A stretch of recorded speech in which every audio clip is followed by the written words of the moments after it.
I'm not going to accuse myself of anything nearing perfection, but I've learned there is a delicate balance between making things look like I actually made them and making them look like a factory made object that I am just reselling.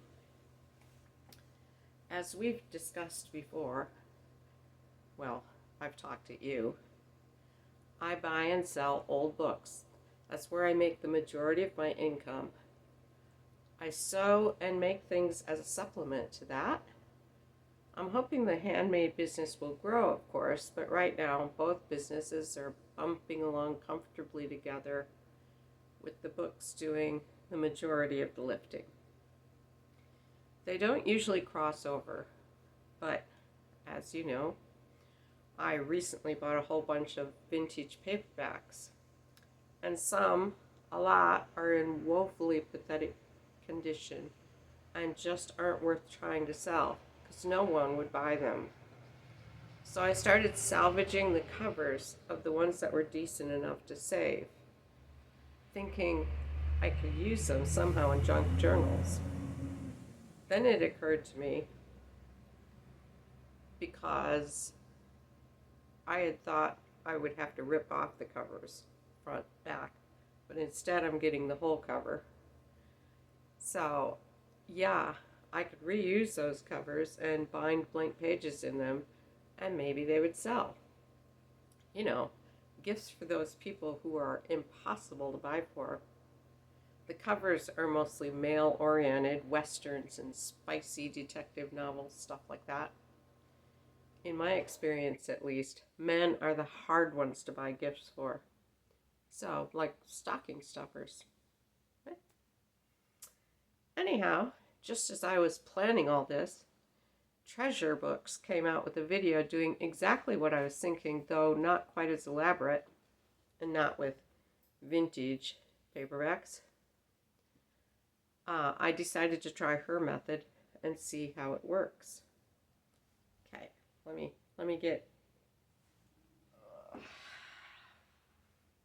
my cover. Okay, I did a piece of cardboard here to reinforce the spine and covered it with a piece of washi tape and then covered the entire inside with washi tape. I put glue down first to make sure the washi tape will stick. And believe it or not, with just the washi, the cover feels sturdy. Amazing. I cut down notebook paper to fit.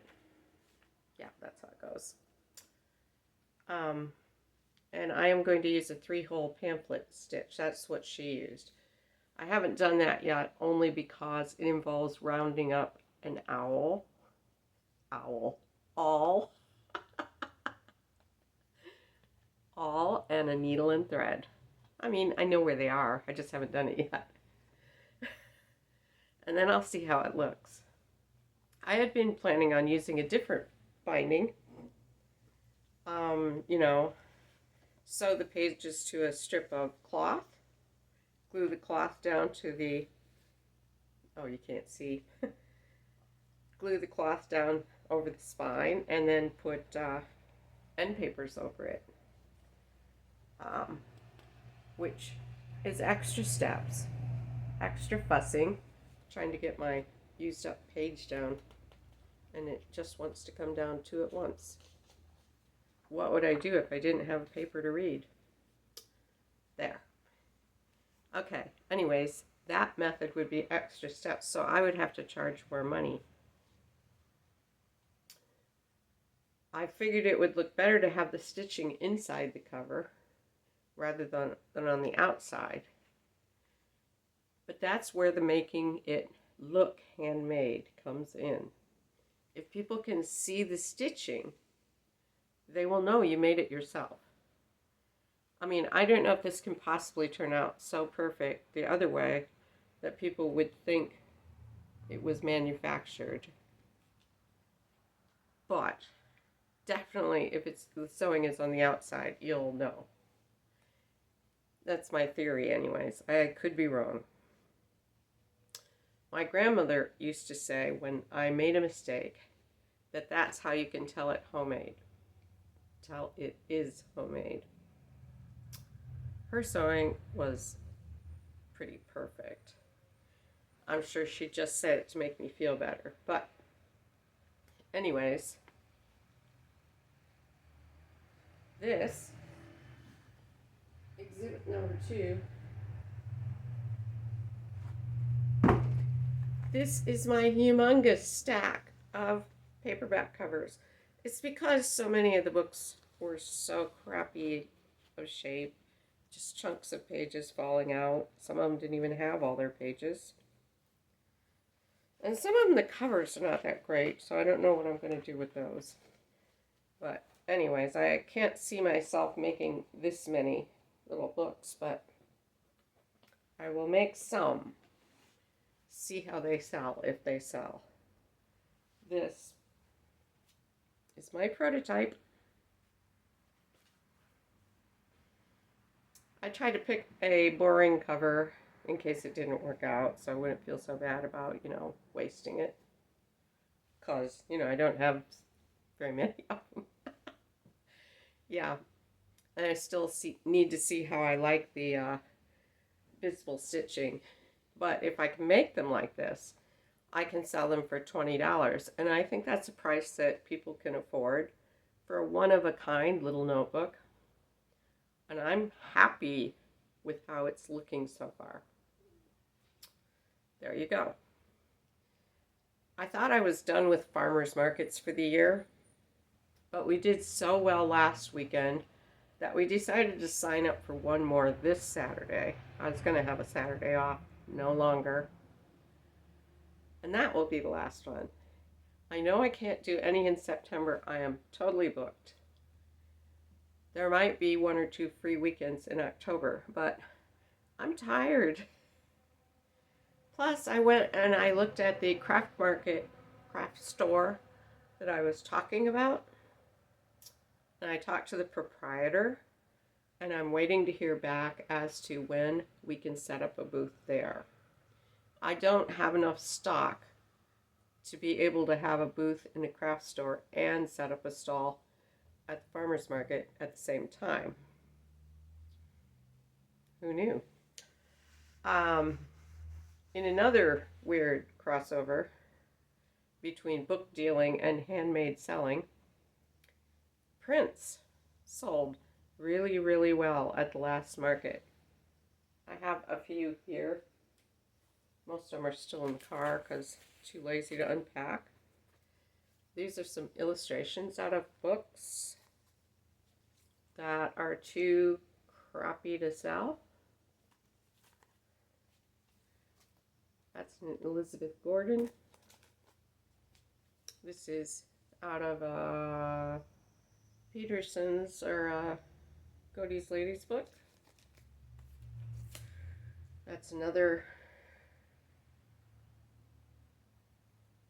I don't know. We had an old flower catalog once. I'm not sure who that's by. Anyways,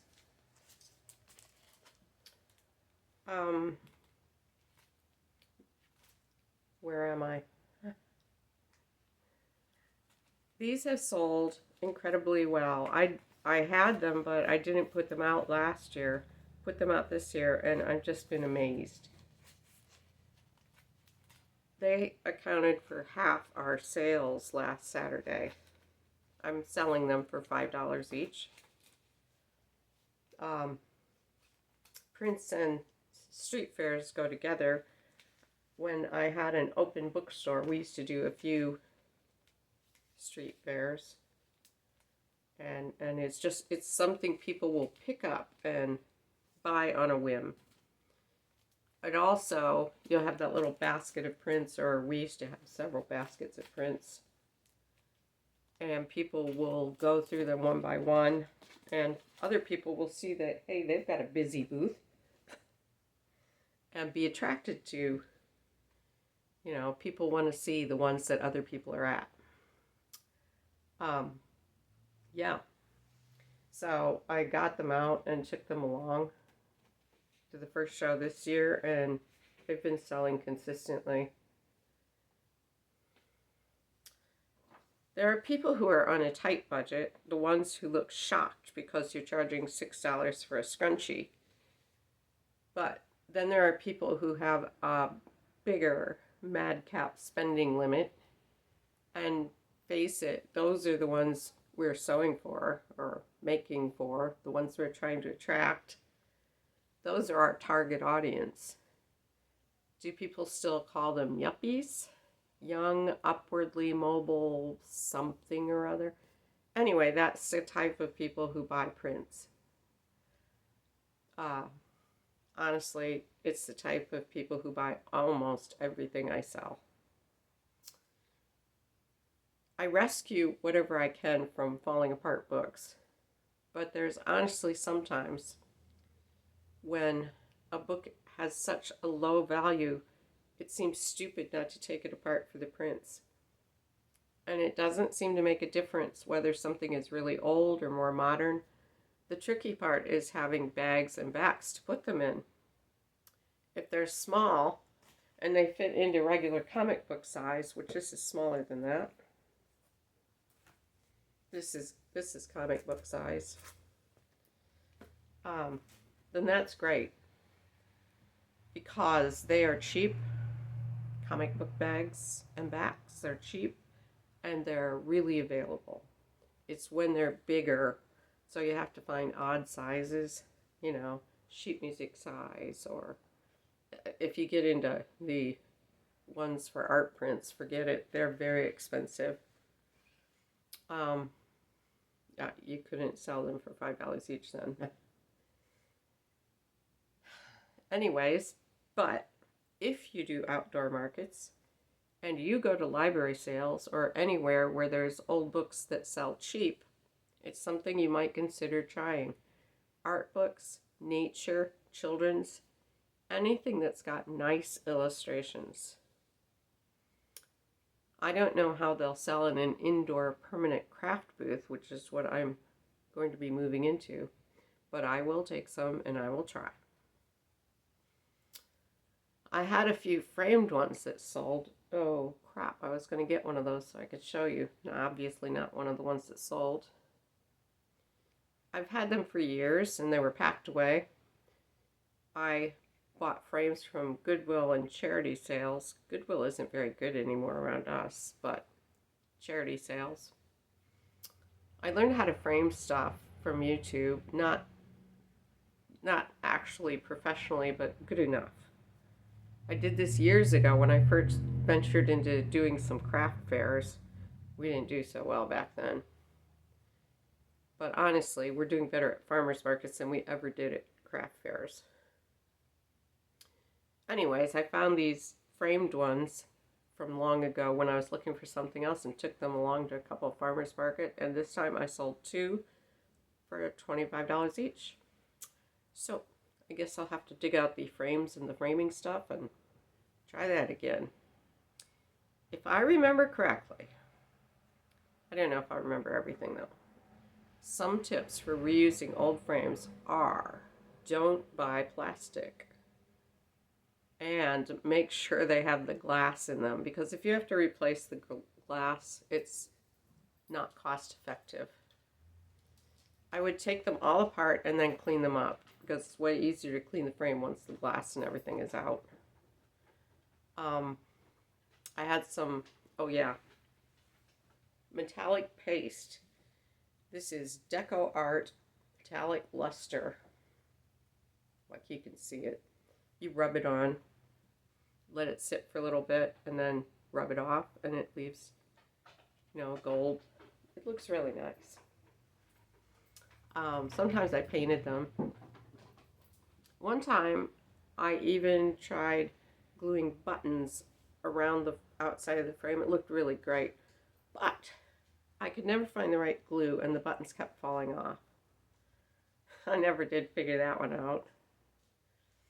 Sometimes the frames are in great shape and you can just use them as is. Just pop your replacement print in and seal it back up. I got foam board to use as filler. and that's fun to cut. I never quite figured out how you're supposed to do it. You get little styrofoam balls everywhere. Usually the cardboard, the backer is good, and you can just reuse that. I would use that brown packing tape. It's got glue on the back, and you like run it over a sponge to make it sticky. And I would just do the whole back in that. It doesn't look like a professional did it, but it looks good. Then I bought all sorts of hooks and wires and weird hooky things. So whatever works best on whichever frame it is. And it's all ready to hang. It was an investment, but not that much of one. I actually started learning how to frame my own stuff so that I could decorate my own house.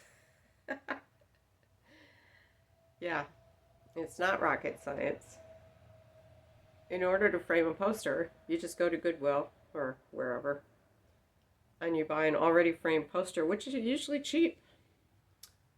And make sure it's the same size, and then you take it apart, pop your poster in, and you're ready to go. Well, after you put it back together. Anyhow, we're doing our last market again, I hope, this weekend. And since we did well last week, we're expecting to do that again. But you know how it goes. We'll probably sit there and sell nothing. That must be why I was too lazy to empty the van this week. Stuff is still in it. Don't have to pack. I will let you know on the 3-hole pamphlet stitch next time. And next time, I will have a brand new song for you. It's getting released on Friday, so I will be able to do it whenever I see you again. Yay. Anyways, this is one.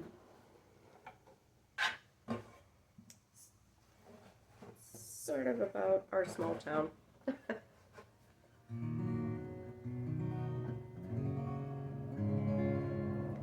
Sleepy little town, the time passed by. River running through it was once your lifeline. Grand old houses knocked down to build a Dollar General. No one could afford the upkeep anymore. This is what progress looks like today. How many times did you look the other way when it was time to take a stand? Silence swooping down like a fog in the night to swallow any scandal. Haunted by your own past, mired in memories, drowning in dark dreams. Haunted by history, goes walk among the living, try to speak. We don't hear, we don't see, 'cause we don't look, but they're always pressing near.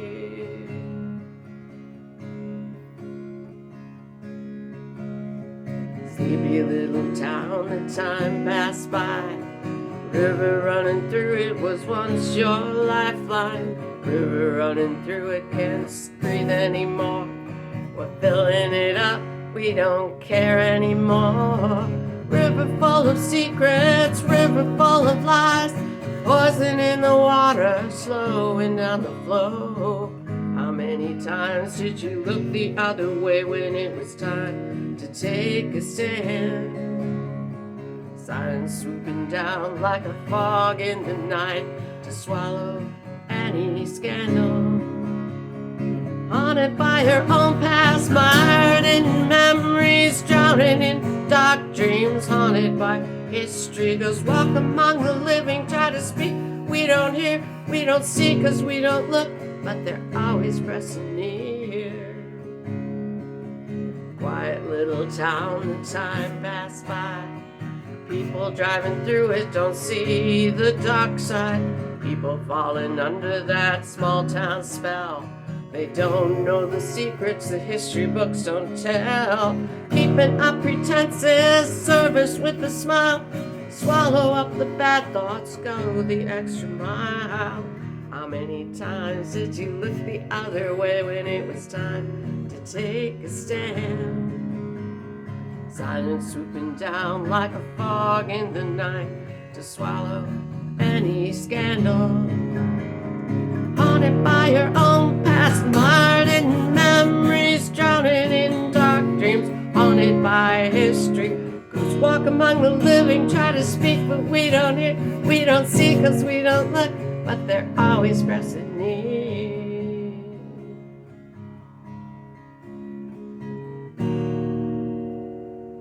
Thank you.